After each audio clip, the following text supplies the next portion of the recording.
How's it going, guys? Rango Manga 12 here, and we have Ultimate End issue 4. Now, the reason this video is going up now instead of 3 hours ago is because I just had a power cut and basically didn't have any internet, couldn't upload the video. Sad times, guys, sad times.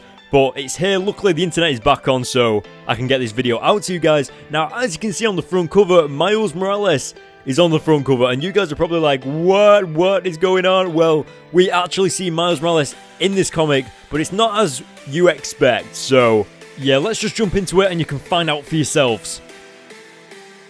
So if I can jog your minds back to the previous issue, which was a month ago, we had both of the Tony Starks kidnap Bruce Banner because of what he did when he destroyed the Triskelion jail and all of that crazy stuff and set free all of those criminals. So S.H.I.E.L.D. and the rest of the superheroes and the Avengers and Captain America and Spider-Man and Hawkeye and all of these superheroes are pretty much on the lookout for both Tony Starks, and they head on over to the Avengers Tower where they in fact find both Tony Starks. And not only that, they find an entire army of Iron Man suits ready to fight them. And of course, these are all being controlled by Tony Stark's mind. And all of these Iron Man armors start attacking all of these superheroes. And it is in fact Captain America that figures something out, and he figures it out within a matter of seconds. And Tony Stark actually predicted that he would do this, and what he's actually figured out is that Tony Stark is just stalling. He's just distracting them. He isn't giving his full power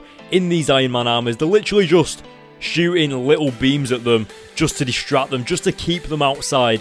And what I really like about this is that at the end of the day, they are all friends. So they literally just stop and just start talking to one another. And I think that's just awesome how they can come out of this battle mindset and just sit down and talk about things. Now, whilst all this is going on, we go back over to Bombshell. And if you remember in the previous issue, Punisher was actually aiming for her head when it actually left us there. And we assumed that Bombshell had died. However, Bombshell manages to get the upper hand and actually explode the building that Punisher is standing on, and she actually goes over there to figure out whether he's still alive, whether he's escaped, whatever's going on, and also trying to figure out why he's shooting her, considering that she's the good guy. And it's really strange seeing Bombshell now, because Bombshell is actually from the Ultimate Spider-Man comics, and she used to be a criminal with her mother, and then of course she joined the Ultimates with Miles Morales, the all-new Ultimates should I say, and became a good guy and all of this awesome stuff, and she's really developed as a character. Punisher actually surprises her right here, and Cloak and Dagger appear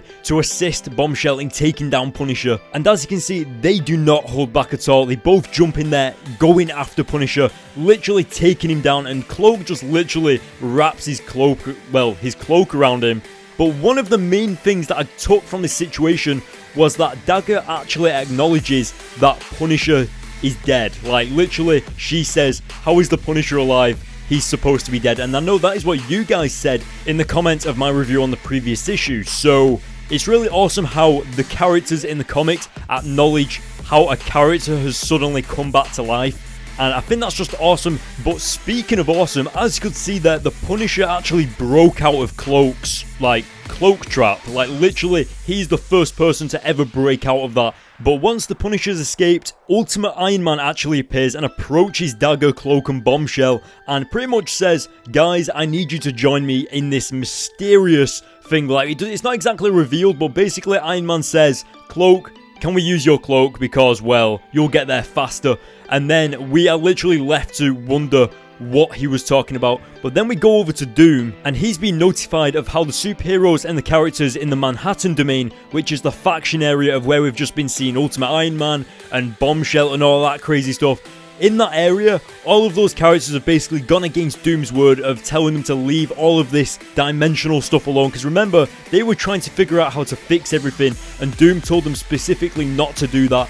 We're basically also finding out both of the Tony Starks and Bruce Banner have figured out how to create a tear in dimensions, probably putting everything back to normal, or at least better. And Doom is just going to let this happen. But as you can see, Bruce Banner is thinking of telling Doom the truth, basically telling him what they found out, what's going to happen and all this. And both Tony Starks just have an argument. And now what you can see on screen is that 616 Tony Stark and Ultimate Tony Stark are both leading their 616 superheroes and ultimate heroes against each other into a dimensional fight, if you get what I mean. So heroes from the Ultimate Universe and the 616 Universe are both going into battle, and you can see on screen here now, on the left is 616, on the right is Ultimate, so you can see all of these characters clashing, and you can see at the bottom there that all of those people that had the targets on the faces was, I think, who Punisher was targeting, and as you can see, Spider-Man was in there as well, and everyone's just beating the living crap out of each other, and Doom is kind of commentating over this, and we also get this dialogue here where they're talking about something in all the chaos, something they don't see coming, and that is of course them talking about Miles Morales.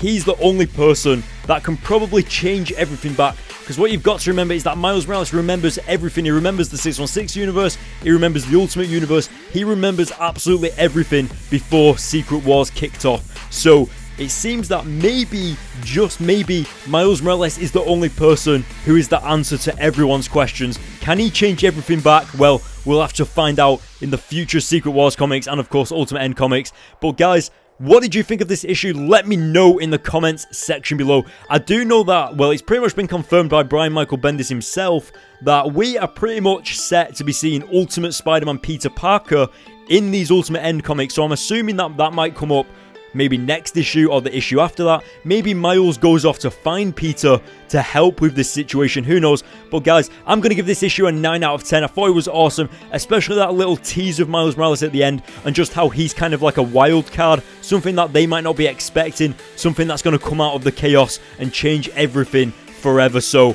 yeah, that's going to be awesome to see. So guys, go to the links in the description to follow me on Twitter and Facebook to get all the latest in comic book news, and of course to hear all the updates on my videos, whether they're being edited. I did actually have a power cut earlier, so if you want to hear about whether I'm going to have another power cut or anything like that, then you can check out my Twitter for that. Guys, also, if you want to know what I'm doing when I'm not editing videos in my free time, then go to my Instagram and follow me on there, and you can get all that awesome stuff. Now guys, if you want more, hit the subscribe button, hit the like button on this video, and I will see you all in my next video.